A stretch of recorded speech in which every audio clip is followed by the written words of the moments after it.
Hey guys, what's going on? It's Eli, back with another review video, and yes, you read the title, you know exactly what it is, not just me, but my dad, once again, what both of us are reviewing, and this is something we've been wanting to review and such for quite a while, like anything, just any piece of material centering on this one, like, famous, cartoon character, and no doubt about it, because, he made animation and cartoon history. Yep. And especially since, well, this is the movie where he started it off and was born and such. That's right, guys. Me and my dad, we are finally reviewing, and obviously, we have to review the very first one that started it all. From 1963 to 64, because sometimes movies coming out, in 2 years, stuff like that. Yeah, okay, so again, from between 1963 and 4, we're reviewing the first installment of this movie franchise / movie series, The Pink Panther. Yes, so the one that started it all. Of course, we have to start with the very first one. I mean, you have to. Because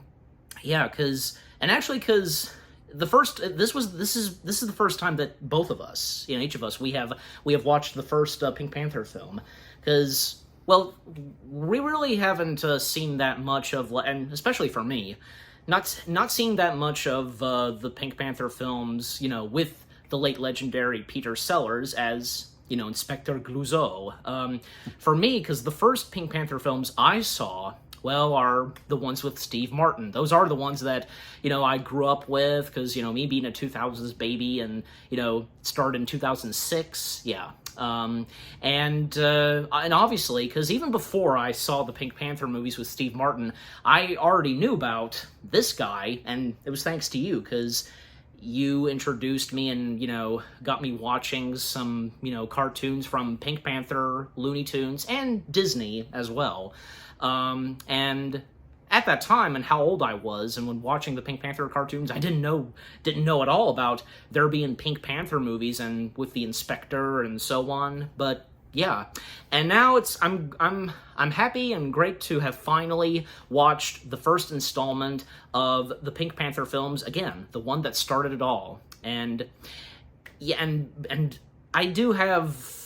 I mean, mixed feelings on it. I mean, but before I get into that, just each of us, but we'll come to you. What are the first things you have to say? Well, it was definitely a 60s movie. The style, the music. I really enjoyed the music in it.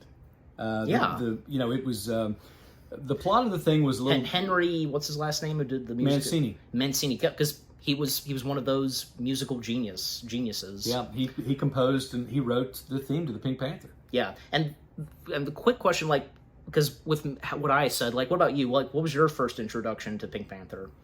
My first introduction to Pink Panther was the cartoon.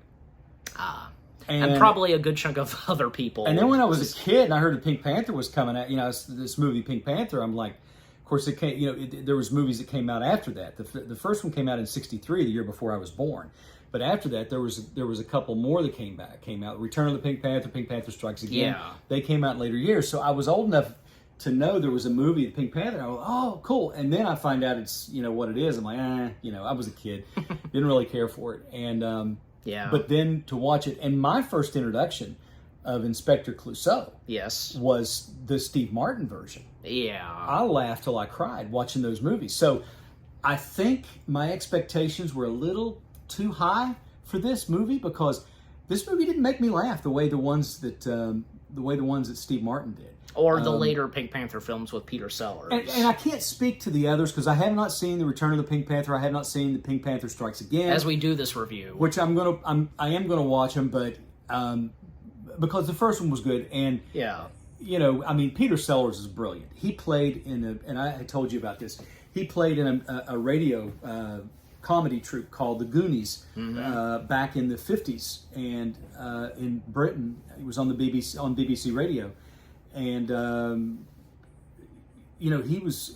they were all brilliantly funny. Yep. And actually, they inspired the Monty Python troupe. Absolutely. Yep. Without Goonies and, of course, Peter Sellers, we wouldn't have Monty Python. That's probably true. Yeah.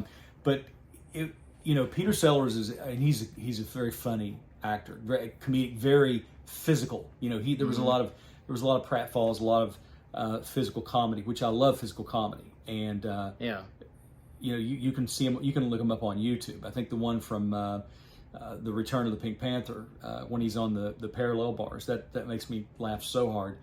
And you didn't really have those kind in this movie. You had some pratfalls where he slips and he falls, and he and his wife, they fall into the closet together. That was funny, but you didn't have the slapstick comedy like you did in the Pink Panther with Steve Martin, those two movies, or maybe some of the later films. Yeah. And that may have been more of the inspiration for the Steve Martin versions of the Pink Panther. Obviously.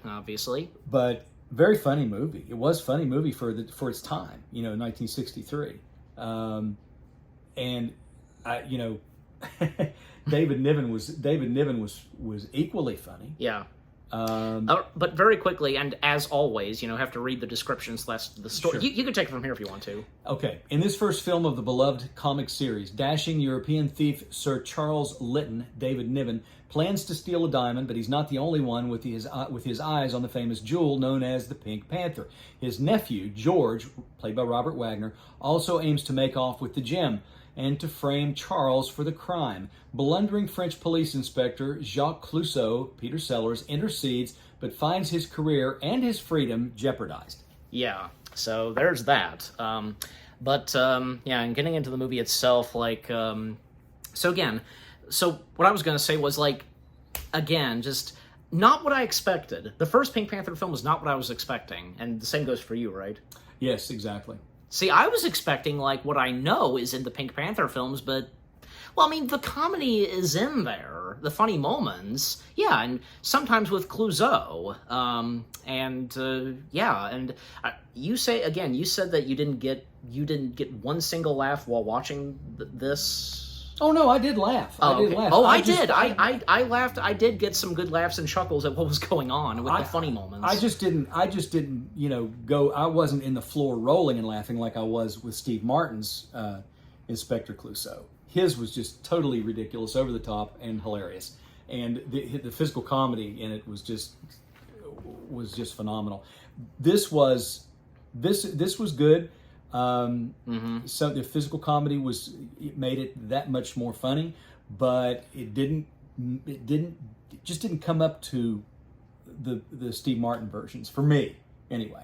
In your opinion, so in my opinion, yes. But yeah, and with getting in the movie itself, first off, because the opening to this, because a young princess receiving receiving this diamond, this Pink Panther, which being called the Pink Panther, right? And we get our opening credits, and the opening credits, basically for all Pink Panther, is one of the highlights of Pink Panther, the opening credits. Mm-hmm. And again, this is where the Pink Panther was born, and it's thanks to the late legendary director behind most of the Pink Panther films, Blake Edwards. Yes. He was responsible for the creation of Pink Panther. Mm-hmm. And by the way, did you know, in case you do or do not know, did you know who Blake Edwards was married to? No. Julie Andrews. Oh, Dame Julie Andrews. Okay, now I remember. Now I remember. AKA Mary Poppins. Yeah, of course. So, and she was in a couple of movies, maybe one or two films with directed by her hubby. So yeah. Mm-hmm. Because with what goes on in the movie, do you want to take it from here, like the basics of what goes on in the movie? Well, the basics of the movie is a princess. Her father gave her this diamond, and her country they want it back, but there's never really that's really not even a subplot. It's just that the audience knows that the country wants this diamond back, but she's taking it because her father gave it to her, and it's called the Pink Panther. And you see in the beginning, I think, the princess, played by Claudia Cardinal. Yes. The reason that they call it the Pink Panther is because if you look closely into it, you can see what looks like a panther. And of course, when he first shows it to her, she looks at it really close, and then you see the Pink Panther. Yeah. The cartoon Pink Panther in it, and that's the opening of the film. But it's the funny part is that, you know, so here is David Niven's character, Sir Charles Lytton. Which turns out, and if you couldn't, and I think I kind of figured this out right away, because he's one of the criminals. You know, he's a phantom, and he's the criminal called the Phantom, and sometimes leaving like a white glove. Yeah, like one of those things where bad guys leave their marks. Calling card. Exactly. There you go. So David Niven's, you know, he's well respected. I know I've seen David Niven in other stuff. He's well respected in social circles rather. He's you know, he's wealthy. He's debonair and all that. But he's a thief. Yeah. And you don't know that at first because he's so you know, he's just so good at hiding it and so good at covering it up. Uh-huh. But then his nephew, George Lytton, played by Robert Wagner, who's supposed to be going to school. Robert Wagner, I know too. You know, David Niven's been giving him money, you know, to go to school, and he's been blowing the money. You know, he finally confesses to his uncle that he blows the money, and his uncle doesn't. He's not even upset. He's just like, well, you know, kind of like a chip off the old block. You know, you're a con artist just like I am. So, but someone in the Linton family obviously has, you know, would have to be American because, well, George has an American accent. So right, exactly. Whether if it's George's father or mother, just, you know, but yeah, you know, I think I have a good like guess at who it would be in the family, just and how, you know, he got the American accent. Well, he's, you know, he's actually, and of course he's trying to steal the Hope Diamond, the Pink Panther diamond as well. What? The Hope Diamond is the largest diamond on display at the Smithsonian. It's a blue diamond. Okay. I don't know why I said the Hope Diamond. You meant Pink Panther? I meant the Pink Panther. Yes. George's too, or no. Sir Charles is right. George really has nothing involvement like of what his uncle is doing, right? Because I don't know if he knows that he's a thief, but he's trying to steal it himself. George is. Yeah. Okay. They're both trying to steal it, and they're both. Yeah, I think. If I remember correctly, George has no clue at first, you know, what his uncle's doing. They, you know, the whole thing kind of climaxes that they're at a. Most of this movie takes place at like a ski hotel or something. Cause yeah, and it's pretty, you know. The locations, for example, because like, you know, sometimes like some locations in this movie, like Rome, Paris, Los Angeles, because that's where we got our introduction of George, and Cortina d'Ampezzo or something. Cortina d'Ampezzo. I think that's probably the location of this ski resort we see throughout most of this movie, and where all the characters are at, and just the pacing and such, like going around the hotel and just avoiding cover and just like. A lot of it was shot in Italy, Rome and Rocca di Papa, Italy, and Paris, France, and Los Angeles, California. Yeah, but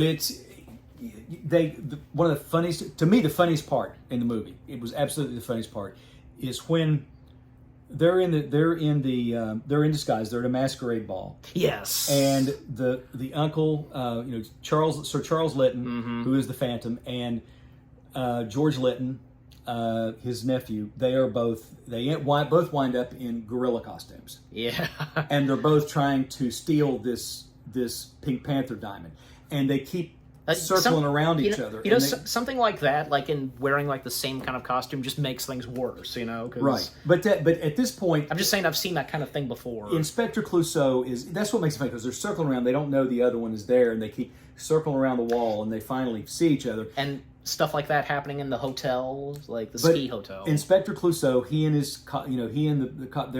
they find out. He figures it out. He's going after him, and they're gonna catch him. You know, and but they get away. So they get away. Sir Charles Lytton, David Niven's character, gets away in a little convertible sports car, and then Robert Wagner's character, the nephew, George Lytton, he gets away in another convertible sports car. When Charles Linton, then the cops go chasing him in two different cars. And when Charles Linton first escaped, he basically stole Clouseau's getup.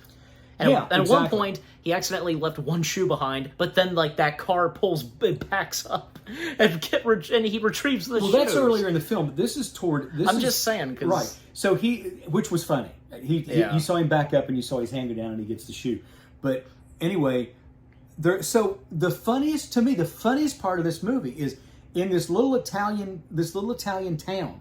It's middle of the night, it's late at night, and you see this one little guy come out of this pub, and he's probably been drinking, no doubt, and he comes out and he's standing in the middle of the street, and his car so here goes one of these convertibles by with a gorilla driving it, and the horn blows, and the guy's just staring. His expression never changes. He's just like, okay. Then here goes the other car I need by. to go back on that because. And then here goes the cops. Inspector Clouseau and his gang of cops. They come, and then another one, and they just keep going back and forth. And this guy's just standing there, and he's just expressionless. And then eventually, all those cars at night because they collide. They collide. And that comes to an end. So to finish it off, they collide. The nightmare is over. Just the guy still never changes expressions. That's what makes it so funny. Again, I need to go back and look at that because I don't think I fully paid attention on that guy. So that to me was the most hilarious scene in the whole movie. Just his reaction and I mean the absolute absurdity of a convertible going by, blowing the horn, and a guy in a gorilla suit driving it. And then another car going by, blowing a horn, laying on the horn, going by him, almost hitting him a couple of times, by the way. And this guy's in a gorilla suit. And they're, nice little convertible sports cars. I think one was a Mercedes and one may have been a Porsche. I don't know. And and just the absurdity of it. And then Clouseau in the night costume. Yes. He's still wearing the night costume. I mean, it was just insane. Yeah. So, go back and watch that scene again and see if you don't think that is the funniest scene in that movie. To me, it was. Yeah. And other things in the film, like, we can't forget to mention her, and that goes for all the other characters, like Clouseau's wife, Miss Clouseau, Simone... Simone Clouseau. Yeah, played by... Cappuccini, yeah, because... Well, it turns out she's another one of the bad guys, and working alongside with, Sir Charles, who is the Phantom. Yeah. I think the really sucky part of it was how it ended, that Peter Sellers' character, Inspector Clouseau, he ends up getting nailed for the... Like he just goes along with it. He's in the car with these cops when they're taking him. He's framed, thinking that he's framed for the whole thing. And they ask him, "How did you do it?" And they believe that he's the Phantom, basically. Yeah, and he's like, "Well, it's not easy."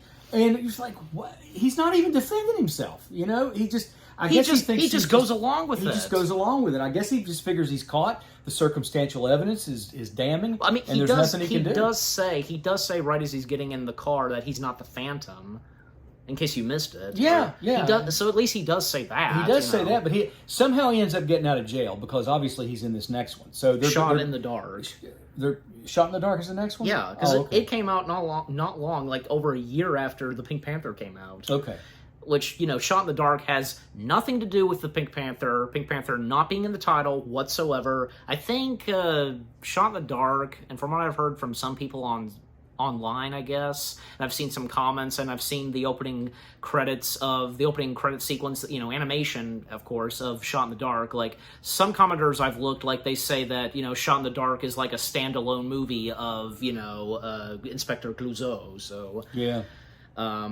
And by the way, because I was like, oh my gosh, because I mean, I didn't realize it at first, but yeah, because, Clouseau's wife is technically, cheating on Clouseau. Basically. Yeah, with Sir Charles Lytton. They're secret lovers, basically. Yeah. But still, the fact that she's still a criminal, and the fact that Clouseau married a criminal, basically, a thief, a robber. So yeah.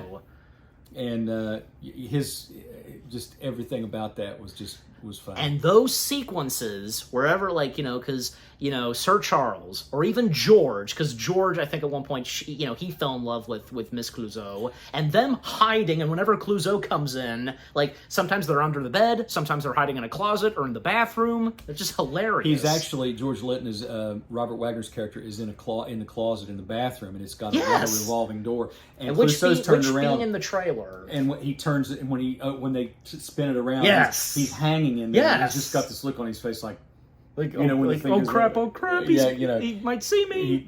And he never does, which is funny. Because you've got to figure that it'd be easy to pull, to some degree, it'd be easy to pull, for his wife anyway, it was easy for her to pull the wool over his eyes. He didn't suspect anything. Yeah, but also Sir Charles and Miss Clouseau, because they're wanting to go after the Pink Panther diamond.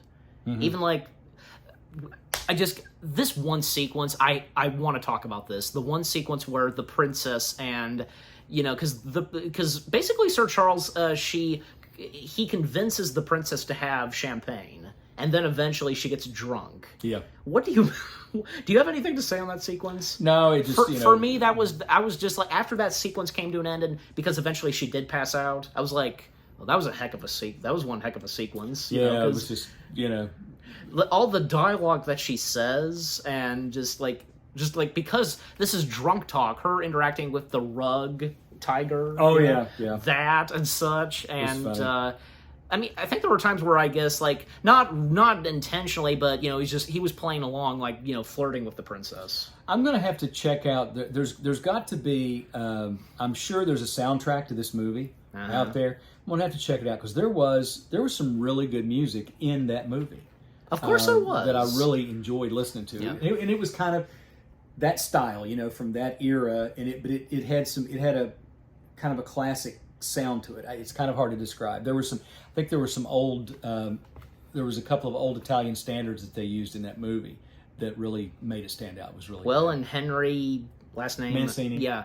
Well, I think because that's that's what he wanted to do for this movie, like because of what was going on in the movie, the locations, and giving that authentic music and such. Mm-hmm. And speaking of which, like there was one sequence where there was a song number. Yeah, and I liked that song very much. The princess sang it. Oh, she did? She did, and it was really good. Oh, okay. I can't recall what the song was, but it's in a different language. It is. It's in Italian, and but I have heard the song before. Yeah, and I like it. Mm-hmm. And so when I heard it in the movie, there's that song I like. I just can't remember the name of it. But a lot of people that would hear it that are close to my age, they'd say, "Oh yeah, I recognize that song. I've heard it somewhere." It's been around for a long, long time. And also like let's mention like the funny moments with Clouseau, like him dropping things or getting his hands in some places. Oh yeah, the guy that when David Niven's character first he sprains his ankle or whatever he does, hurts his leg, and they got him on a stretcher. Apparently he faked. So yeah, but Clouseau just lands on top of him, which was hilarious. When they're in the hotel. And that one part where because the princess, like her dog was captured throughout most of the film. Yeah. And, Sir Charles trying to save and get her dog back, but, the one who kidnapped, her dog is technically in on this. Mm-hmm. Yeah. And anything else to say on the characters? Like there's Angela Dunning, Tucker, Defense, Barrister, and, Artoff, Salaud, and, I mean, really, the main focus, of course, is from David Niven, Peter Sellers, Robert Wagner, the princess, Miss Clouseau, etc. But anything else on the characters? No, there was. I like the characters in the movie very much. Some of the supporting cast don't recall a whole lot. The one I do recall, of course, is the man, the man standing in the street that just kept watching all this play out in front of him, and it was, like I said, he was just expressionless. He just didn't. You couldn't tell if he was hammered or he drank so much, or if he just was dumbfounded. He didn't even know. He just didn't know how to react. But it made it very funny. Or maybe it wasn't a big surprise to him what was going on. Yeah, almost like that he would have seen it. Yeah. Before, Yeah. I'm just looking to see if he has a credit here. He should. Yeah, because there are plenty that are uncredited. Because as always, having IMDb pulled up, so. When it comes to doing these review videos, I don't see him. I don't see him listed because he would have been They would have. Or unless we would know the specific name of the character he was credited as. Well, no, he only made that one appearance in it. You see. Okay. And so, yeah, that's. There's Big Joe, played by John Bartha. Yeah, I don't know. That was not him. Okay. That's weird. They did not. I mean, I'm sure he's in the credits. Yeah, of the movie, there's no doubt about it. But it was, yeah. You know, I also because another, like, more on the princess, because I wanted to bring this up, because you realize in the opening credits, even in the trailer, apparently the Pink Panther has the hots for the actress who plays the princess. Did you realize that? Because in the opening, because it's off, you know, it's in the opening credits, like, he has his eyes just like when her name pops up. And when I don't know if you've seen the trailer, but you know, when the name is mentioned, like, the Pink Panther howling, just, you know. Oh, yeah. So, did you realize that? When I don't think so. When it came to the credits. Okay. Because, like, when her name pops up, you know, who plays the princess, you know, Pink Panther just Googling over, just... Oh, okay. Yeah. No, I didn't notice that. I'll have to go back and see that, because I did not notice that at all. Here's the thing, did you get any laughs during the animation, like, the credits, you know? Oh, yeah. Yeah. And by the way, because, like, the princess, apparently, because, well, I mean, you know, towards, like, near the end of the film, because, like, you know, I mean, the thing is, Inspector Clouseau and others, they do, at one point, figure out that, you know, possibly Sir Charles is the Phantom. Mm-hmm. Yeah, and, you know, because at the masquerade party and them trying to chase after him, and because he's in a gorilla suit and so on, I mean, eventually, both Charles and his nephew George, they are captured, and they find out more about George and what, you know, because of what we knew at the beginning of what was going on with George. So both of them being in prison, and Clouseau, you know, meeting them in their cell, and, you know, you'll be here, like, you know, you'll be spending here, like, you know, 15 years or something, and accidentally putting his hands, I guess, in cups or something. Yeah. Yeah, so, and then there's, like, a moment where Miss Clouseau, you know, she meets with the princess, and, well, apparently the princess reveals that, well, she's been hiding and keeping the Pink Panther diamonds safe in a vault behind a portrait. Like, and what about that? Like, she legally kept the Pink Panther or something? Like, it was supposed to, I guess, what, go to a museum or whatever it was? Well, the country felt like it belonged to them, you know. Yeah, the country where she was princess. But her father, you clearly see it, he gives it to her. Exactly. So it rightfully so belongs to her. Of course it does. Yeah. Because her father, being king and royal and such, you know, if he gives it to his daughter, then that's his right.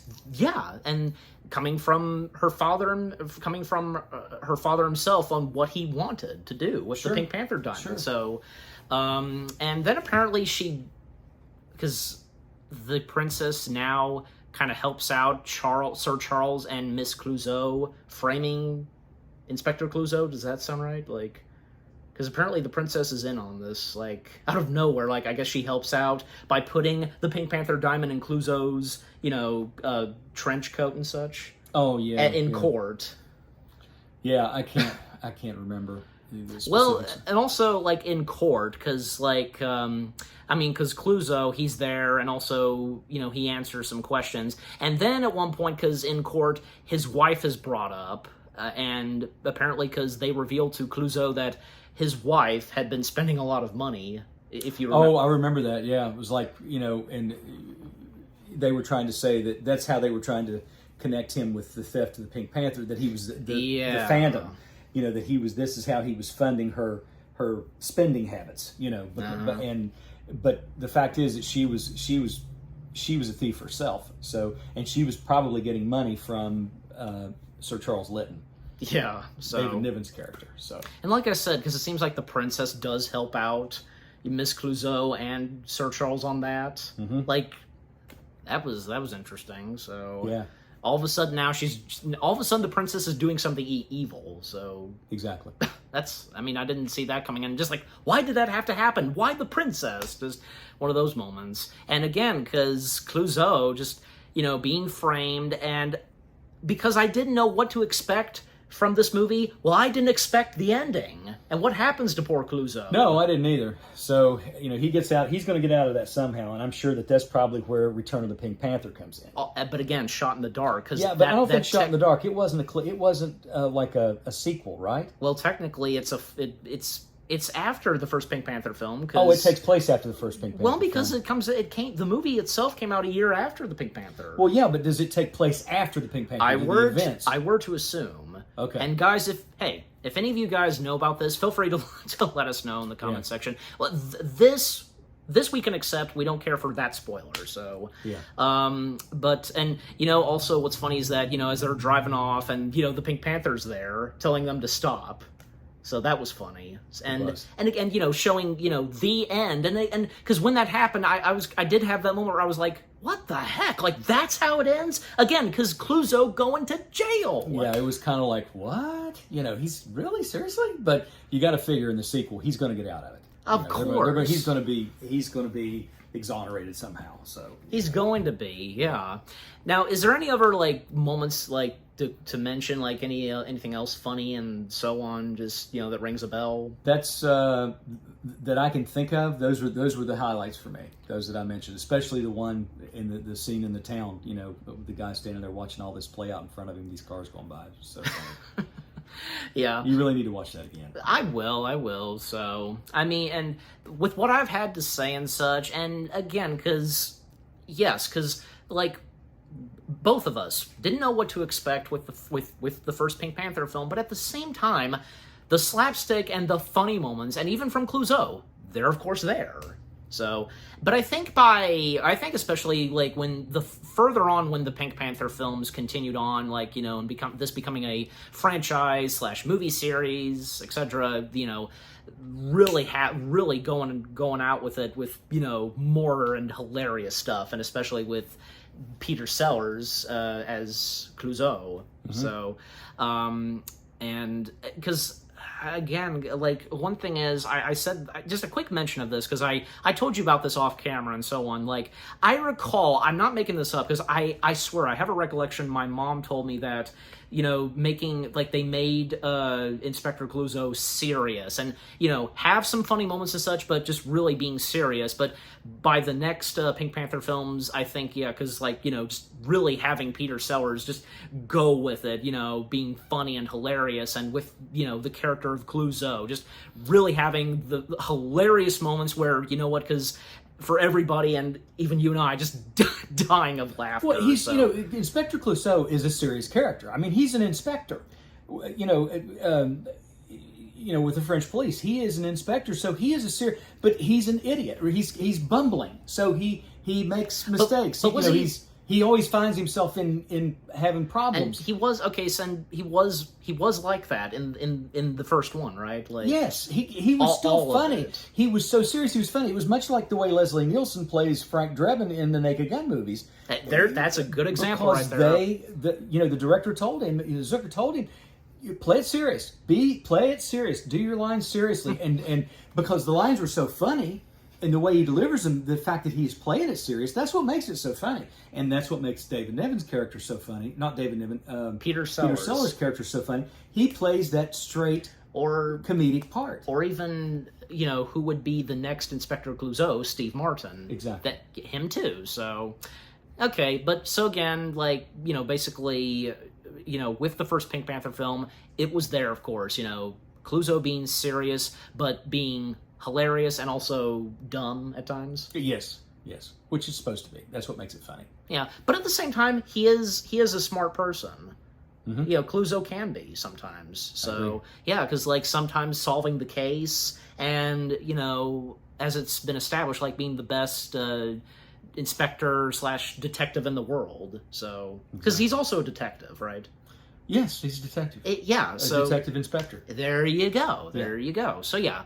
But, yeah, overall, so the first Pink Panther film from 1963, this is where it began, and, again, not what me and my dad expected, but overall, it's not disappointing. It's still good, right? Oh, it's very good. And it still gave us laughs. Yes. It's there. All of it's there. But, again, from what I was expecting before watching it, and I'm sure the same goes for you. If if you felt the same way as I do, what we thought it was going to be like, and because we know how the Pink Panther movies are, and with Clouseau, not really, but technically it's still there, but just exactly. There's like a different vibe and such, don't you think?